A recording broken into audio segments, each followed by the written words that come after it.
ரஷ்யாவுக்கும் உக்ரைனுக்கும் பேச்சுவார்த்தை அபுதாபியில் வச்சு அமெரிக்காவினுடைய முன்னிலையில் நடக்குது அப்படின்னு சொன்னியே விக்கி.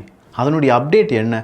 ஜஸ்ட் பேச்சுவார்த்தை வழியாக இரண்டு நாடுகளும் அவங்களுடைய பிரிசனர் ஆஃப் வார்ஸ் அப்படிங்கிறவங்களை மட்டும் எக்ஸ்சேஞ்ச் பண்ணுறதுக்கான ஒரு முடிவுகளை எடுத்தாங்களே, எத்தனை நபர்களை அவங்க வெளியேற்றினார்கள், எத்தனை நபர்களை அவங்க ரிசீவ் பண்ணாங்க?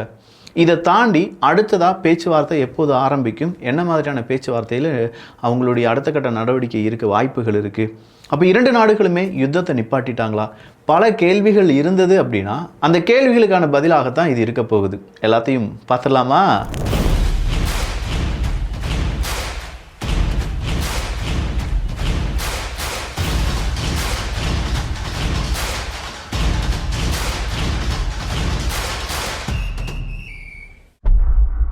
பொலிட்டிக்ஸாக இருக்கட்டும், கரண்ட் அஃபேராக இருக்கட்டும், நாம் இந்த சேனலில் நிறையவே பார்த்துட்ருக்கோம். காரணம், இங்கே நடக்கக்கூடிய ஒவ்வொரு நிகழ்வும் நம்ம நாட்டை அடுத்த கட்டத்துக்கு எப்படி கொண்டு போக போகிறது அப்படிங்கிறது உன்னிப்பாக கவனிச்சுட்ருக்கோம். உதாரணத்துக்கு அமெரிக்கா மற்றும் இந்தியா இவங்களிடையே ஒரு ட்ரேடு டீல் கையெழுத்தாக போகுதுப்பா அப்படின்னு சொன்ன உடனே IMF என்ன சொல்கிறாங்க? இந்தியா தான் ஃபாஸ்டஸ்ட் க்ரோவிங் எக்கனாமி இருக்கக்கூடிய ஒரு நாடாக இருக்க போகுது அப்படின்னு சொல்கிறாங்க. ஸோ நம்முடைய நாடு வளரப்போகுதுன்னா நாமும் அது கூட வளருவதற்கு நம்ம நாட்டிலுடைய சில நிறுவனங்கள் ஸ்டாக்கில் நம்ம இன்வெஸ்ட் பண்ணுறதுக்காக ட்ரை பண்ணுவோம். அப்படிப்பட்ட நபர்களுக்காக ஒரு ஆப்பர்ச்சுனிட்டியை கிரியேட் பண்ணி கொடுத்துருக்காங்க பஜாஜ் லைஃப். நம்ம நாட்டில் most dependable and strong quality companies 50 நிறுவனங்களை நம்ம இன்வெஸ்ட் பண்ணால் எப்படி இருக்கும்? அதுவும் ஒரு capital guarantee plan. Market down ஆயிருந்தா கூட நம்ம இன்வெஸ்ட் பண்ணக்கூடிய அமௌண்ட் மெச்சூரிட்டி டைமில் ₹1 கூட லாஸ் ஆகாது. மார்க்கெட் நல்லபடியாக போச்சுன்னா அதுக்கான லாபம் கிடைக்கும். இப்படிப்பட்ட ஒரு NFO தான் பஜாஜ் லைஃபினுடைய BSE 500 குவாலிட்டி 50 இண்டெக்ஸ் ஃபண்ட் அப்படிங்கிறது. NAV ₹10 வர February 15 வரை உங்களால் வாங்க முடியும். மேலும் விவரங்களுக்கு கீழே இருக்கக்கூடிய லிங்கை யூஸ் பண்ணிக்கோங்க. தமிழ் கால்பேக் ஆப்ஷன் ப்ரொவைட் பண்ணுறாங்க.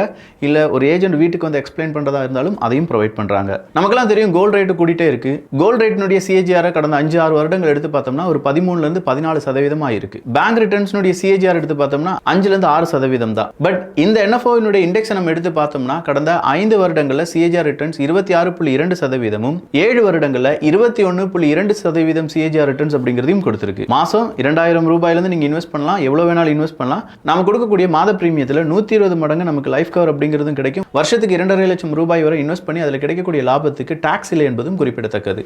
NRI மாதம் ₹18,000 இன்வெஸ்ட் பண்ணிங்கன்னா ₹2 கோடி வரை கிடைக்கிறதுக்கான வாய்ப்புகளும் இருக்குது. ஒன்று ஞாபகம் வச்சுக்கோங்க, 5 வருஷம் லாக்கிங் பீரியட். ஸோ உங்களால் என்ன மாதம் கட்ட முடியுமோ அதை தான் இன்வெஸ்ட் பண்ணணும். வர February 15 இன்னும் 10 தினங்கள் மட்டும்தான் உங்களால் NAV ₹10 வாங்க முடியும். மேலும் விவரங்களுக்கு கீழே இருக்கக்கூடிய லிங்க் அப்படின்னா ஸ்க்ரீனில் தெரியக்கூடிய QR கூட யூஸ் பண்ணிக்கோங்க. ரஷ்யா உக்ரைன் பேச்சுவார்த்தை எப்போது அப்படிங்கிற அந்த கேள்விக்கு இது 2வது கட்ட பேச்சுவார்த்தை 3 தினங்கள் முடிஞ்சிருச்சு அப்படிங்கிறது தான் பெரிய ஷாக்கிங்கான ஒரு ட்ரூத். இந்த 2வது கட்ட பேச்சுவார்த்தையின் போது 2வது தினத்தின் போது ஒரு முக்கியமான முடிவு அப்படிங்கிறத எடுக்கிறாங்க. பிரிசனர் ஆஃப் வார்ஸ் அப்படிங்கிறவங்கள நம்ம ரிலீஸ் பண்ணலாம். அப்போ எத்தனை நபர்கள் அப்படிங்கிற ஒரு பெரிய டிஸ்கஷன் ஓடுது. 500க்கு மேலே 200க்கு மேலே அப்படிலாம் சொல்லும்போது இல்லை, ஏன்னா இவங்களுக்கு ஈக்குவலான நபர்களை இவங்களும் ரிலீஸ் பண்ணணும். அது ரஷ்யாவாக இருக்கட்டும், உக்ரைனாக இருக்கட்டும். இப்படி தோராயமாக அவங்களுடைய கணக்கின் அடிப்படையில் 157 நபர்கள் ரஷ்யாவினுடைய போர்க்கைதிகள் உக்ரைனில் இருப்பாங்கல்ல, அவங்கள உக்ரைன் ரிலீஸ் பண்ணிடுவாங்க. அதே மாதிரி உக்ரைனுடைய போர்க்கைதிகள் ரஷ்யாவில் இருப்பாங்களே, அவங்க ரஷ்யா ரிலீஸ் பண்ணிடுவாங்க. அவங்க 2 பேருமே ரஷ்யா மற்றும் உக்ரைனுடைய போர்க்கைதிகள் இன்று அவங்கவுங்க நாட்டுக்கு திரும்பி விட்டார்கள் அப்படிங்கிற ஒரு செய்தி வெளியாகி இருக்கிறது. ஸோ இது ரொம்பவே நல்ல செய்தியாக பார்க்கப்பட்டது என்றால் ரொம்ப நாட்களுக்கு பிறகு இந்த பிரிசனர் ஆஃப் வார் எக்ஸ்சேஞ்ச் அப்படிங்கிறத நடத்தியிருக்காங்க.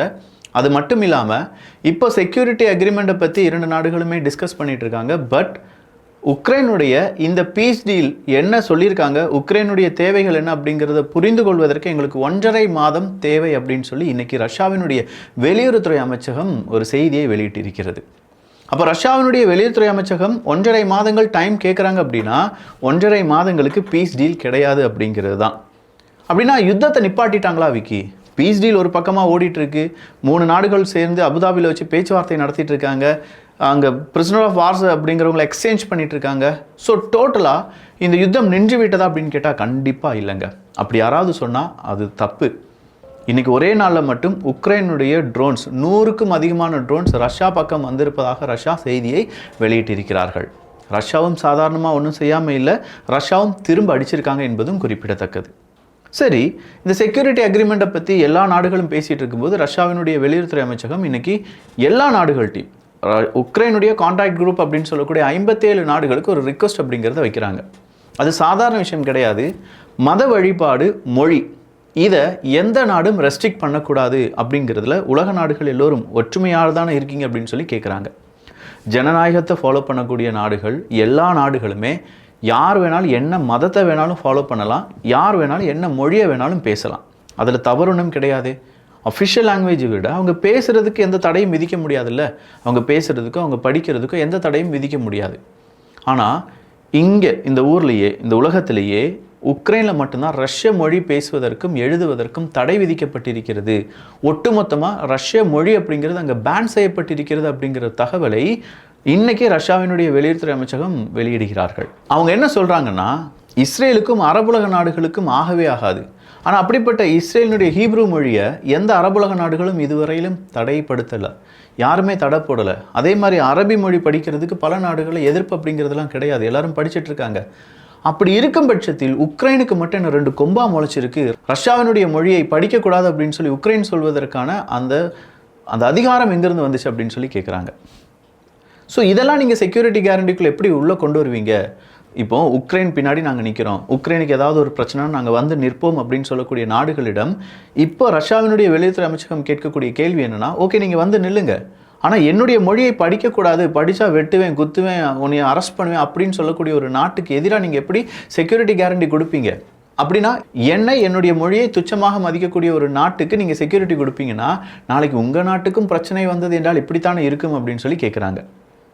நியூ ஸ்டார்ட் அப்படிங்கிற அக்ரிமெண்ட் முடிஞ்சு போச்சு. நேற்று அதை பற்றி டீட்டெயிலாக தமிழ் பட்சத்தில் பேசியிருந்தேன்.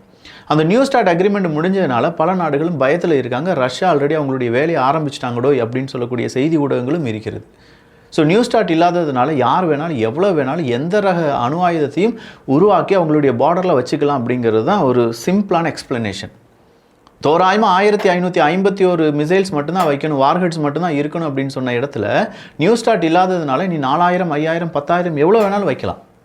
அப்போ சில நாடுகள் இது எப்படியாவது நீங்கள் என்ன செஞ்சுருங்க, ரினியூ பண்ணுங்க அப்படின்னு சொல்லி ஒரு ரிக்வஸ்ட்டாக அமெரிக்கா மற்றும் ரஷ்யாட்ட கேட்குறாங்க. அமெரிக்கா சொல்கிறாங்க, இல்லை எனக்கு சீனாவும் வந்தால் தான் இந்த நியூ ஸ்டார்ட் அக்ரிமெண்ட்டை நம்ம என்ன செய்ய முடியும், மறுபடியும் நான் கையெழுத்து போடுவேன் அப்படின்னு சொல்கிறாங்க. ஒரு கட்டத்தில் சீனாவை நீ போய் கூப்பிட்டுக்கோ அமெரிக்கா, நான் ஏன் கூப்பிடணும் அப்படின்னு சொல்லிட்டு இந்த ரஷ்யா என்ன தெரியுமா சொல்லியிருக்காங்க, சரி சீனாவும் வர வேண்டும் அப்படின்னு நீ நினைக்கிறீன்னா எனக்கும் சில கண்டிஷன்ஸ் இருக்குது, ஃப்ரான்ஸ் யூகே மாதிரியான நாடுகளையும் உள்ளே வர வைங்க.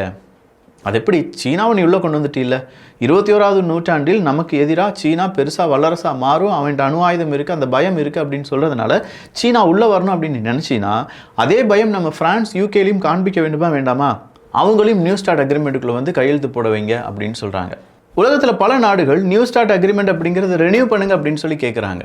சரி, ஆனால் இப்போது பெரிய பிரச்சனைனா ஜெர்மனி என்ன சொல்லிட்டாங்க, இதுக்கெல்லாம் காரணம் ரஷ்யா தான், நியூ ஸ்டார்ட் அப்படிங்கிற அக்ரிமெண்ட் ரத்தானதுக்கு காரணம் ரஷ்யா தான் அப்படின்னு சொல்லி ஜெர்மனி ரஷ்யாவினுடைய தூதரக அதிகாரிகள் மீது அவங்களுடைய வன்மத்தை தெளிக்கிறாங்க.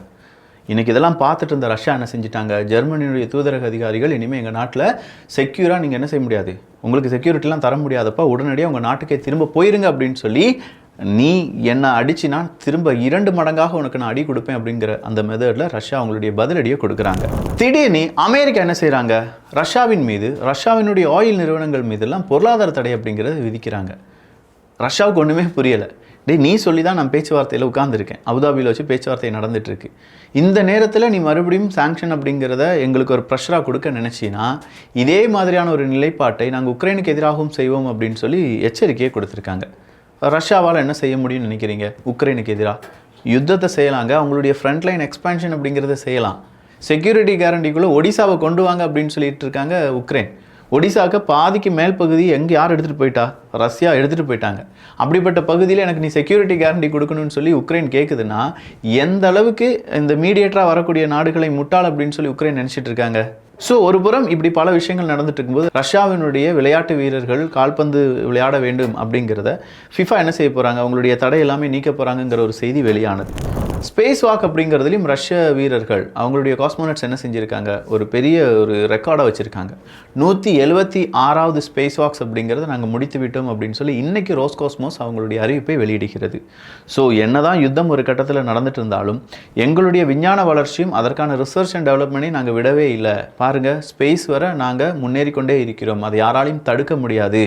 இந்த ஒரு மெசேஜை ரொம்ப ஸ்ட்ராங்காக கொடுத்துருக்காங்க ரஷ்யா. அடுத்ததாக மேக்ரோன் அவர்கள் தான். பிரான்சினுடைய மேக்ரோன் அவர்கள் புட்டின் அவர்கள்ட்ட பேச போகிறார் அப்படிங்கிற ஒரு செய்தி சாதாரணமாக பேச போகலை. இந்த தடவை மேக்ரோன் அவர்கள் பேசும்போது ஒரு முடிவு கிடைக்க வேண்டும் அப்படிங்கிறதுல மேக்ரோன் அவர்கள் ரொம்ப உன்னிப்புடன் அந்த பேச்சை கலெக்ட் பண்ணிட்டு இருக்காராம், எழுதிக்கிட்டு இருக்கார். பல நாட்களாக எழுதி கொண்டிருக்கிறார் அப்படிங்கிற செய்தி வெளியாகுது. ஏன்னா ஒரு பேச்சுவார்த்தைக்கு எதுக்கு டைம் டிலே ஆகுது அப்படின்னா, அவர் பேசக்கூடிய வார்த்தையை வைத்து ரஷ்யாவினுடைய அதிபர் அதற்கான பதில் சொல்ல வேண்டும். ஏனோ தானோன்னு பதில் இருக்கக்கூடாது, முடிவாக இருக்க வேண்டும். அதனால் மேக்ரோன் அவர்கள் அவ்வளவு சிரத்தை எடுத்து அந்த செய்திகளை சேகரித்து பேச்சுவார்த்தைக்கான அந்த சொற்றொடர்கள் உரையாடலை அவர் என்ன செஞ்சிட்ருக்காரா, எழுதி கொண்டிருக்கிறார் என்கிற தகவலை ஒஃபிஷியலாக பிரான்ஸ் அரசாங்கம் வெளியிடுகிறார்கள். ஸோ அந்தளவுக்கு ரொம்ப முக்கியமான ஒரு மீட்டிங்கை ஃப்ரான்ஸும் ரஷ்யாவும் 2 பேருமே சேர்ந்து செய்ய போகிறாங்க அப்படிங்கிறது தான் நமக்கு கிடைச்சிருக்கக்கூடிய தகவல். ஒரு பக்கமாக ரஷ்யா, உக்ரைன், அமெரிக்காவினுடைய பேச்சுவார்த்தை நடந்துட்டு இருக்கிற மாதிரியே அமெரிக்கா ஈரானுடைய டாக்ஸ் அப்படிங்கிறதும் ஓமனில் வச்சு நடந்துட்டுருக்கு. ஓமனில் வச்சு நடக்கிறதோடு மட்டும் இல்லாமல் ஈரான் அவங்களுடைய அணு ஆயுத சோதனைகள், அந்த நிகழ்வுகள், அந்த ரிசர்ச் அண்ட் டெவலப்மெண்ட் எல்லாத்தையுமே லிமிட் பண்ணணும், அவங்க இனிமேல் யுரேனியத்தை என்ரிச் பண்ணக்கூடாது அப்படிங்கிற தகவலுடன் தான் இந்த பேச்சுவார்த்தை நடந்து வருவதாக செய்திகள் வெளியாகி இருக்கின்றன. ஸோ ஓவராலாக ரஷ்யா உக்ரைன் அப்டேட்லேருந்து உலகத்தில் நடந்த சின்ன செய்திகள் வரை நம்ம இதில் பார்த்துட்டோம். இதே மாதிரி டே பை டே என்ன நடந்துட்டுருக்கு அப்படிங்கிற அப்டேட்டான இன்ஃபர்மேஷனை தெரிந்து கொள்வதற்கு வியூகம், தமிழ் வியூகம் அப்படிங்கிற நம்ம சேனலை சப்ஸ்கிரைப் பண்ணிக்கோங்க. நான் முதலே சொன்ன மாதிரி அந்த இன்வெஸ்ட்மெண்ட் பிளானுக்கான கடைசி தேதி February 15 இன்னும் 10 தினங்கள் மட்டும்தான் இருக்குது. மேலும் விவரங்களுக்கு கீழே இருக்கக்கூடிய லிங்க் அப்படின்னா ஸ்க்ரீனில் தெரியக்கூடிய QR கோடை யூஸ் பண்ணிக்கோங்க. நல்லதை பகிர்ந்து நல்ல சமுதாயத்தை உருவாக்குவோம். நன்றி, வணக்கம்.